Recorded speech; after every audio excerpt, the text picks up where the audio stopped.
Hello, today we're going to look at trig identities. We're going to define those and then we're going to use trig identities to help us prove an example in a question. So two trig identities. The first one, what I've done in this graph, I plotted y equals sine x squared plus cos x squared. And you can see that for every single value of x, it equals 1, or the y coordinate equals 1. So sine x squared plus cos x squared equals 1. So for every single value of x, this is true. And that's an identity. So an identity applies for every single value of x. So that's the first trig identity. Sine x squared plus cos x squared equals 1. Now on to the next one. What I've done here is I plotted the graph of y equals sine x over cos x. And hopefully you recognize the shape of this graph already. You should recognize that as tan x.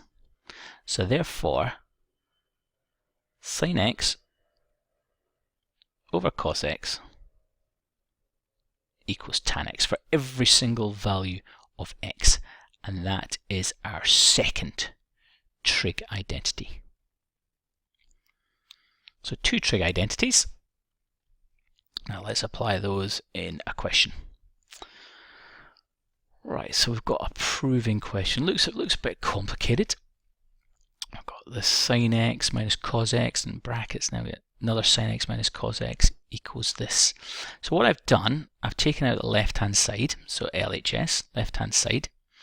I'm going to manipulate this, so I'm going to expand this and hopefully prove that it equals this. So I'm going to keep this in the back of my mind. So expanding this, crab claw.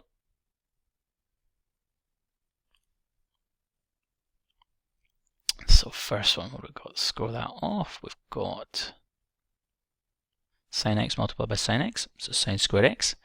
Next one, sine x multiplied by negative cos x,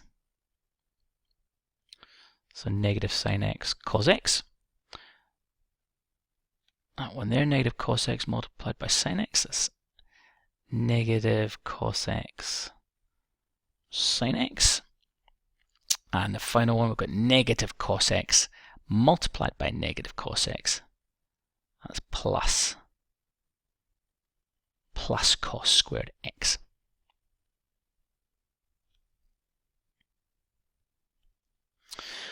Right, how can we apply our identities? Well, we know sine squared x plus cos squared x equals 1. So those two combined equal 1.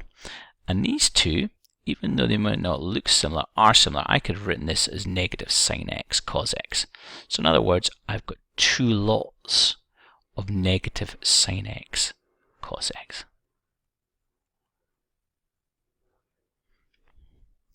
So I've proved the left hand side equals the right hand side.